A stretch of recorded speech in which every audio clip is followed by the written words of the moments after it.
First contact with fear.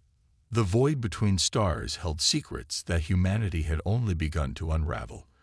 Commander Sarah Chen stood at the helm of the ESV Hyperion, Earth's most advanced deep space exploration vessel, watching the holographic display of an anomaly that shouldn't exist.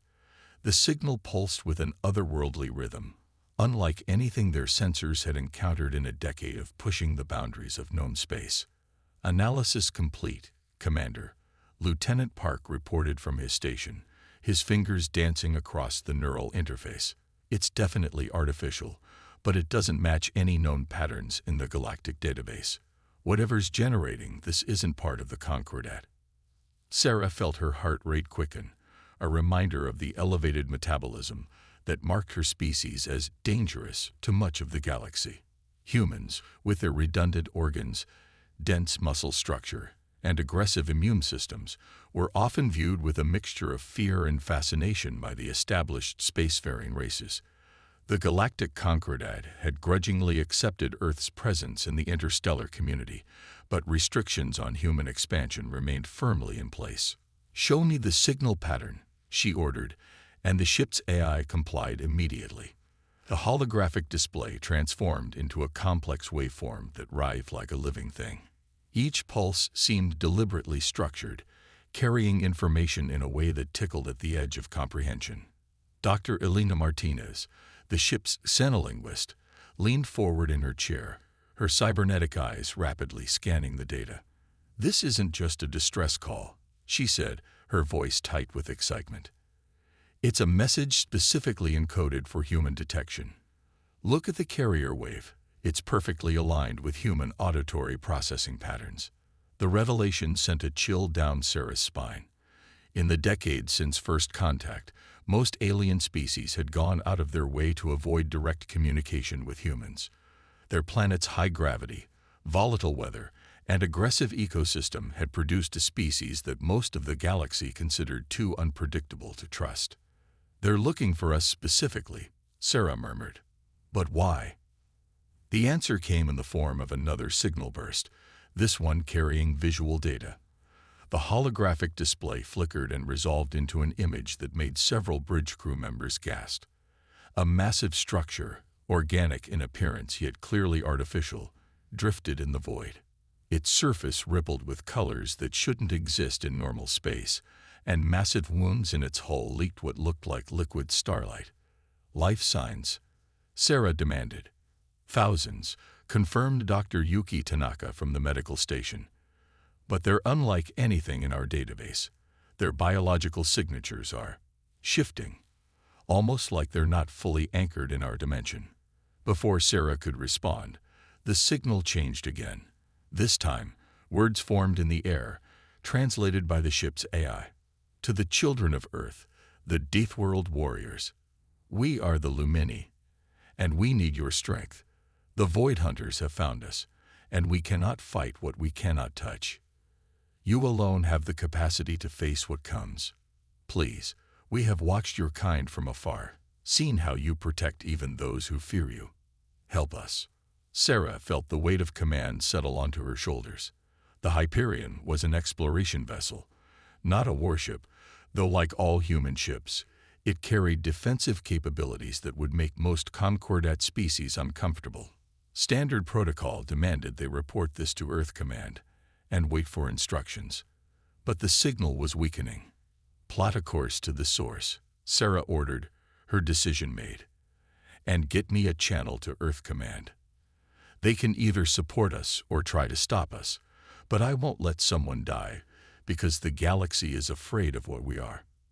As the Hyperion's engines powered up, she addressed her crew. "This is what we've trained for. Someone out there needs exactly what humanity has to offer. Our strength, our resilience, and our refusal to abandon those in need. Let's show the galaxy that being evolved from predators doesn't make us monsters. It makes us protectors."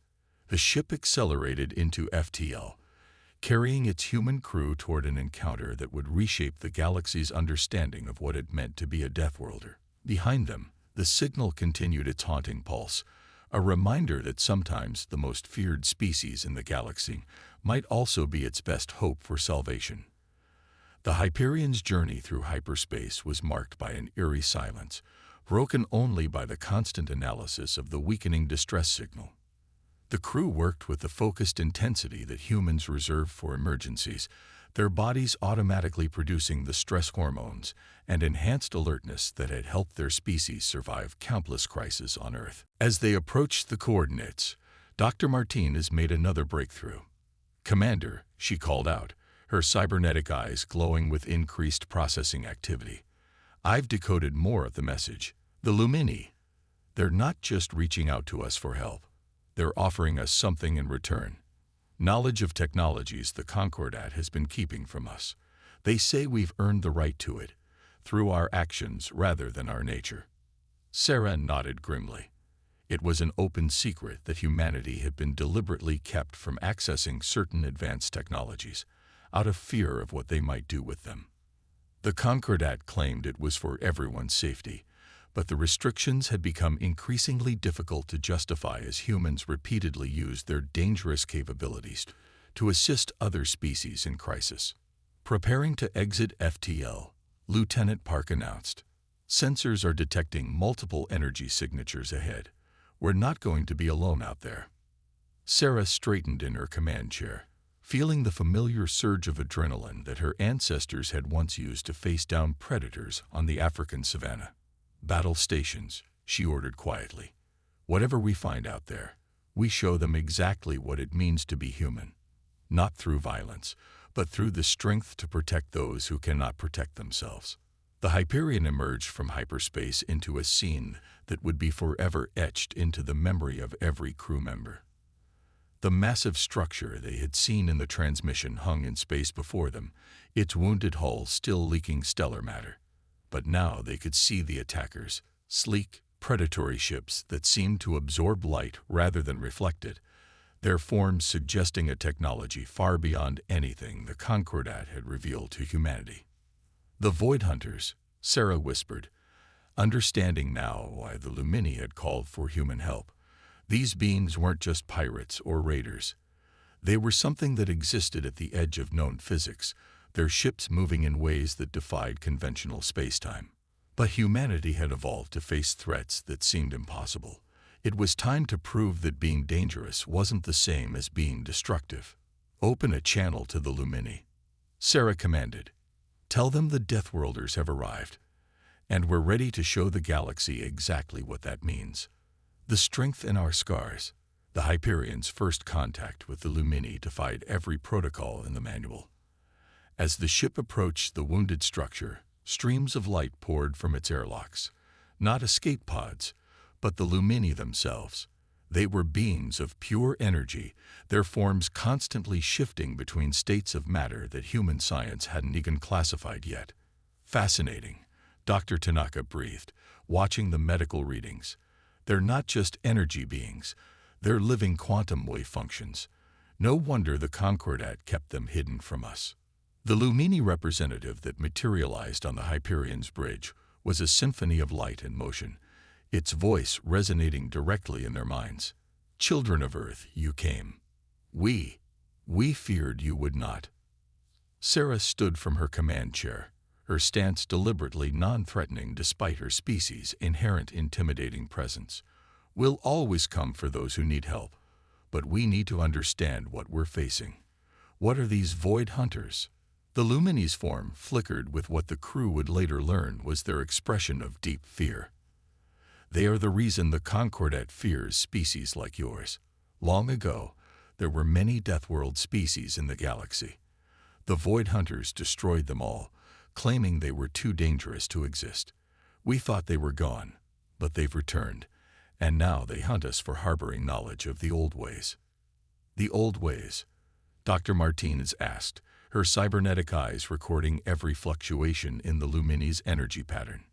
"The truth about evolution, about strength, about why some worlds forge their children in fire, while others cradle them in peace. We are scholars, watchers of life's great dance across the cosmos. We saw in humanity what the Concordat refuses to see, that the same forces that make you dangerous also make you the greatest protectors the galaxy has ever known.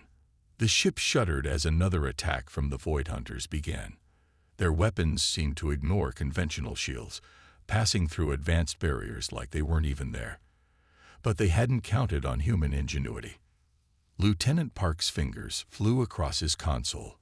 They're using some kind of phase-shifted energy weapon. But that gives me an idea. He looked up at Sarah, his eyes bright with the problem-solving fire that had helped humanity survive its harsh cradle. We can't stop their weapons, but we can adapt to them, like our ancestors adapted to every threat Earth threw at us. Sarah nodded, understanding immediately. It was what humans did best. Turn survival mechanisms into advantages. Do it. Dr. Tanaka, work with our guest. I want to know everything about their biology. If we're going to protect them, we need to understand them. The next hours were a blur of activity as the human crew did what they did best: innovate under pressure. They discovered that the Lumini's quantum nature meant they could be temporarily housed in the ship's quantum computer core, protected from the Void Hunters' weapons by human encryption algorithms that were considered brutally primitive by Concordat standards, but proved surprisingly effective against advanced quantum attacks. As they worked, the Lumini shared more of their forbidden knowledge. The Concordats' fear of Deathworld species wasn't just about their physical capabilities. It was about their potential. Species that evolved under harsh conditions developed not just stronger bodies, but more adaptable minds, more resilient societies, and most importantly, a fierce drive to protect others. Your civilization's growth was deliberately stunted, the Lumini explained as Sarah helped coordinate the evacuation of their wounded. The Concordat believed that by restricting your access to advanced technology, they could prevent you from becoming like the ancient Deathworlders who once shepherded younger species. Sarah felt a surge of anger, but channeled it into productive action, another human trait that had served their species well. They were wrong about us. We'll prove it not through conquest, but through protection. The Void Hunters launched another attack, their weapons tearing through space in ways that defied physics. But this time, the Hyperion was ready. Lieutenant Park had reconfigured their shields to rapidly shift phase in a pattern based on human brainwave frequencies, too chaotic for the Void Hunters' weapons to synchronize with. It's not elegant, he admitted as the enemy weapons splashed harmlessly against their defenses. Concordat engineers would probably be horrified. But sometimes the best solutions aren't the prettiest ones. Dr. Martinez, who had been deep in communication with the Lumini, suddenly straightened in her chair. Commander, they're offering us something, the knowledge they've been protecting. It's not just about technology. It's about who we are, who we could become. The Lumini representative pulsed with agreement. Your species was not condemned to violence by your evolution, as the Concordat believes. You were forged into guardians. The same strength that lets you survive on your death world gives you the power to protect others. We have watched you use your dangerous traits to save others time and time again. Now we offer you the truth about your heritage and the tools to fulfill your true purpose. Another blast rocked the ship, but the modified shields held. Sarah looked at the Void Hunters' ships through the view screen, seeing them not as an overwhelming force, but as a problem to be solved. It was time to show the galaxy that humanity's greatest strength wasn't their ability to survive anything. It was their drive to ensure others survived too. Begin the evacuation, she ordered, and prepare our surprise for the Void Hunters. Let's show them what happens when you corner a species that evolved to protect. When prey becomes protector. The Void Hunters' ships moved like shadows given form, their impossible geometries challenging everything humans thought they knew about spaceship design. But Commander Sarah Chen had learned long ago that impossible was just another word for hasn't been solved yet. All evacuated Lumini are secured in the quantum core, Dr. Tanaka reported, his fingers dancing across medical displays that were never designed to monitor beings of pure energy. Their consciousness patterns are stable, though I'm detecting some unusual quantum resonance effects. The Lumini representative, who had chosen to remain on the bridge, flickered with what they now recognized as excitement. The resonance is intentional, Doctor, we are connecting. Your quantum computer core is crude by Concordat standards, but its very simplicity makes it impossible for the Void Hunters to breach. Sometimes, survival requires embracing the primitive. Sarah allowed herself a grim smile. Story of our species. Lieutenant Park, status on the weapon modifications. Ready, Commander. Though I still think the Concordat would consider this a war crime. Park's hands moved across his console with the swift precision that marked him as one of Earth's best tactical officers. We've essentially turned our entire hull into one massive quantum uncertainty field. The math is ugly. Ugly works, Sarah responded, watching the Void Hunters' ships circle closer. Their earlier attacks had grown more frustrated as the human vessel's jury-rigged defenses continued to hold. Dr. Martinez, what have you learned from the Lumini's data? The xenolinguist's cybernetic eyes glowed as she processed the vast streams of information their allies had shared. The Void Hunters aren't just hunters. They're purifiers. They believe that Deathworld species are a cosmic mistake, that evolution should always trend toward peace and transcendence. They've spent millions of years eliminating any species they consider too primitive to exist. Which explains their interest in the Lumini. Sarah concluded, you've been protecting knowledge about species like us, about why we exist. The Lumini pulsed in agreement. The universe needs balance. The Void Hunters believe that violence and struggle should be eliminated from evolution. But they do not understand. It is the crucible of hardship that forges the strongest protectors. Your bodies bear the scars of your world's attempts to kill you. Yet you use that strength to defend others. A warning alarm blared through the bridge. The Void Hunters were preparing another attack, their ships moving into a formation that seemed to bend space itself around them. They're trying to create a phase-locked energy field, Park reported, his enhanced reflexes allowing him to make adjustments faster than any normal human could. If they succeed, no matter how we shift our defenses, they'll be able to sync with us. Sarah felt time slow as her combat hormones kicked in, another gift from her species' violent evolution. In that stretched moment, she saw everything with perfect clarity. They're thinking like transcended beings, she said, so let's think like survivors. Dr. Tanaka, what happens if we deliberately desync our quantum core? The doctor's eyes widened. That would be incredibly dangerous. The Lumini's consciousness patterns could become unstable. But they wouldn't be destroyed, Sarah pressed, just scattered temporarily. Theoretically, yes. Their quantum nature means they can't truly be destroyed by conventional means. But Commander, if we do this wrong, we won't. Sarah's voice carried the absolute conviction that had helped humanity overcome every obstacle their harsh world had thrown at them. Because we're not going to do it perfectly. We're going to do it like humans. Messy, aggressive, and effective.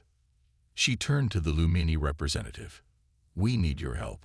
Your people understand quantum mechanics in ways we can barely comprehend, but we understand survival. Together, we can show these Void Hunters why evolution favored species like us. The Lumini's form brightened with understanding. Ah, you wish to use our quantum nature not as a weakness, but as a weapon, to scatter us across multiple probability states, making it impossible for them to target any single reality. There was something like admiration in their mental voice. The Concordat would never conceive of such a strategy. It is too chaotic, too unpredictable. That's humanity in a nutshell, Sarah said. Dr. Tanaka, work with our guests. Lieutenant Park, prepare to execute our ugliest solution yet. Dr. Martinez, I want you monitoring the Lumini's communications. If anything goes wrong, we need to know instantly. As her crew jumped into action, Sarah watched the Void Hunters' ships continue their deadly dance. They were beautiful in their perfection, these beings who had appointed themselves the arbiters of evolution. But they had forgotten something crucial about the universe. Perfection was brittle. Survival required adaptation, required the ability to embrace chaos and turn it into strength. All hands, she broadcast throughout the ship. Prepare for emergency quantum desynchronization. This is going to get rough. But remember, humanity didn't make it out of its cradle by playing it safe. We survived because we were willing to try the impossible, to risk everything for what we believed in. Today, we show the galaxy why Deathworlders make the best guardians. The Hyperion systems began to pulse with power as they prepared to execute their desperate plan. In the quantum core, thousands of Lumini consciousness patterns prepared to scatter across probability space, trusting their survival to the very primitive strength that the Void Hunters despised. The hunt was about to become very interesting indeed. The price of peace. What happened next would be debated in Concordat scientific circles for centuries to come. The Hyperion, a supposedly primitive human vessel, deliberately induced a quantum uncertainty field that should have torn it apart. Instead, the ship became a nexus of controlled chaos, its human crew riding the wave of probability like their ancestors had once ridden storms on Earth's wild oceans. Quantum desynchronization in 3, 2, 1. Dr. Tanaka's voice was steady despite the tremendous risk they were taking. As he hit the final command, reality itself seemed to shudder. The Lumini consciousness patterns housed in the ship's quantum core scattered across probability space, their very nature becoming a weapon. Each consciousness split into thousands of potential states, creating a cascade of quantum possibilities that rippled through space-time. The Void Hunters' perfect formation suddenly faced not one target, but an infinite array of potential targets. Energy spiked from the enemy vessels. Park called out, his enhanced reflexes allowing him to track the rapidly changing tactical display. They're trying to lock onto our position, but the quantum uncertainty field is making it impossible for them to target any single reality. Sarah watched as the Void Hunter's weapons fire passed harmlessly through multiple probability states, unable to affect any single one enough to cause damage. It was beautiful, in a chaotic way. The perfect marriage of human improvisation and Lumini quantum physics. They're sending a transmission, Dr. Martins reported, her cybernetic eyes processing the complex data stream. They're confused. Their weapons are based on absolute certainty, on the ability to phase lock with a target across all possible quantum states. They've never encountered a defense that embraces uncertainty itself. The Lumini representative, their form now spread across multiple probability states, communicated with a voice that seemed to come from everywhere and nowhere. This is why we chose you. The Void Hunters seek to impose their version of perfection on the universe. But you understand that true strength comes from imperfection, from the ability to adapt and evolve. Through the quantum haze surrounding the ship, Sarah could see the Void Hunters' formation beginning to break down. Their perfect synchronization was failing as they encountered something their millions of years of evolution hadn't prepared them for, a species that turned chaos itself into a shield. They're retreating, Park announced, though his hands remained ready on the tactical controls. Their formation is destabilizing. I think we actually scared them. Not scared, the Lumini corrected, their multiple states beginning to reconverge. Enlightened, for the first time in their existence, they face something they cannot simply purify or eliminate. You have shown them that their path of perfect evolution is not the only valid one. Dr. Tanaka's medical displays were showing remarkable readings. The quantum resonance patterns are stabilizing. The Lumini consciousness patterns are reintegrating, and they're stronger. The exposure to human quantum algorithms seems to have enhanced their natural abilities. Of course, Dr. Martins breathed, her eyes wide with understanding. That's what they meant about the knowledge they were protecting. It's not just about technology or history. It's about the fundamental nature of evolution itself. The Concordat's been wrong all along. Deathworld species aren't evolutionary dead ends. We're catalysts. Sarah watched as the Void Hunter ships disappeared into the quantum foam of spacetime, retreating from something they couldn't categorize or control. We're not just catalysts, she said quietly. We're proof that there's more than one path to advancement. That strength can serve protection as easily as destruction. The Lumini's form had fully reintegrated, their light now pulsing with new patterns that the ship's sensors struggle to categorize. You have done more than save us, children of Earth. You have proven why the universe needs species like yours. The Void Hunters believe that evolution should eliminate struggle, should trend always toward transcendence and peace. But they forgot that without guardians, peace becomes stagnation. The Concordat won't like this, Park noted, finally allowing himself to relax slightly. We've just demonstrated capabilities they've been trying to prevent us from developing for decades. The Concordat will adapt, the Lumini stated with certainty, just as you have taught us to adapt. The knowledge we protected wasn't just about your potential. It was about the potential of all species to grow beyond their initial purpose. You evolved as predators, yet chose to become protectors. We evolved as observers, yet learned to take action. Sarah looked at her crew, each member showing the signs of their species' remarkable adaptability. Enhanced reflexes, reinforced bones, upgraded neural pathways, all originally evolved for survival on a deadly world, now turned to the purpose of protecting others. Begin recovery operations, she ordered. Let's get the Lumini's structure stabilized and prepare a full report for Earth Command.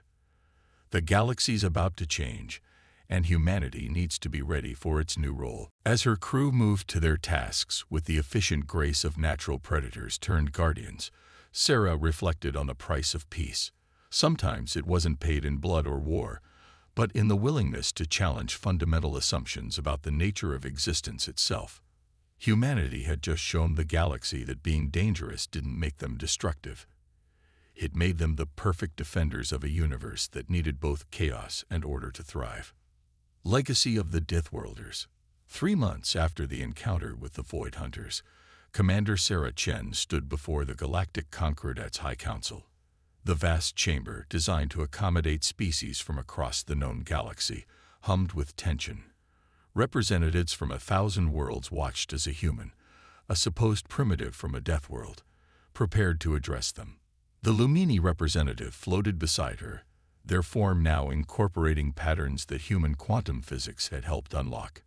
In the months since their encounter, the synthesis of human resilience and Lumini knowledge had sparked a revolution in understanding about the nature of evolution itself. Members of the Council, Sarah began, her voice carrying the strength that Earth's gravity had gifted her species. 3 months ago, the ESV Hyperion encountered something that challenged everything we thought we knew about our place in the galaxy. We learned that our greatest perceived weaknesses were actually our greatest strengths. The chamber's adaptive atmosphere rippled with murmurs from various species. The Council's chief administrator, a being of pure crystalline thought, leaned forward. You violated numerous Concordat restrictions, Commander. Your ship entered forbidden space, engaged with prohibited technology, and interfered with forces beyond your species' approved level of interaction. Yes, Sarah acknowledged. We did all those things, and in doing so, we proved why those restrictions were fundamentally flawed.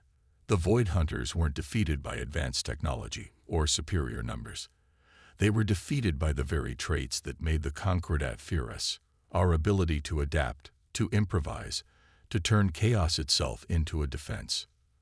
Dr. Martinez stepped forward, her cybernetic eyes now incorporating some of the quantum principles they'd learned from the Lumini. The knowledge our allies protected wasn't just about technology. It was about understanding why the universe produces species like us. Deathworld evolution isn't a mistake to be corrected or a danger to be contained. It's a crucial part of the galaxy's balance. The Lumini pulsed with agreement, their mental voice reaching every being in the chamber. We have watched and learned for millions of years. We saw the rise and fall of the ancient Deathworlders, saw how the Void Hunters drove them to extinction. But in humanity, we see something different. They possess the strength of their predecessors, but tempered by a choice. The choice to protect rather than dominate. Dr. Tanaka activated a holographic display, showing the quantum resonance patterns they'd discovered. The synthesis of human resilience and Lumini quantum physics has opened up entirely new fields of study. We're not just talking about technological advancement, but a fundamental new understanding of how life adapts and evolves. The council chamber erupted in debate, thousands of species arguing in hundreds of languages. Sarah waited patiently, her enhanced physiology allowing her to stand comfortably in the chamber's shifting gravity. Finally, the chief administrator raised a crystalline appendage for silence. "What exactly are you proposing, Commander?" "A new role for humanity in the galaxy," Sarah replied. "Not as dangerous primitives to be contained, but as guardians to be called upon when needed. The same traits that let us survive Earth. Our strength, our adaptability, our determination, make us uniquely suited to protect others. The Void Hunters proved that transcendence without protection leads to stagnation." Lieutenant Park, who had been monitoring the Hyperion's quantum communications array, suddenly straightened. "Commander, we're picking up distress signals from the Centauri sector. Multiple ships under attack by quantum phase raiders." The council chamber fell silent. Everyone knew what quantum phase raiders meant. The Void Hunters had found new targets. The chief administrator's crystalline form sparkled with decision patterns. "It seems, Commander Chen, that you'll have an immediate opportunity to demonstrate this new role you propose. The Council will continue to debate the larger implications, but for now, go, show us what Deathworlders can truly become." Sarah nodded sharply and turned to leave, her crew falling in behind her. As they rushed back to their ship, the Lumini representative accompanied them, their form pulsing with what humans now recognized as excitement. "You understand what this means?" the Lumini asked as they boarded the Hyperion. "The galaxy is changing. The age of isolation is ending." "That's what humans do," Sarah replied, settling into her command chair as her crew prepared for emergency FTL. "We change things, sometimes just by being what we are, survivors who chose to become protectors." The Hyperion's engines powered up, their quantum-enhanced drive incorporating principles that merged human ingenuity with Lumini wisdom. As they prepared to jump to the defensive species who had once feared them, Sarah reflected on how far they'd come. Humanity had entered the galaxy as feared outsiders, Deathworlders to be contained and controlled. Now they were emerging as something else, proof that evolution's harshest children could become its greatest defenders. "All hands, battle stations," she ordered, feeling the familiar surge of Earthborn strength in her limbs. "Let's show the galaxy what Deathworlders can do when we're given a chance to protect rather than destroy." The Hyperion leaped into FTL, carrying Earth's children toward their destiny. Behind them, the Concordat Council continued their debates, but the truth was already written in the quantum fabric of space-time itself. The age of the Guardian Deathworlders had begun.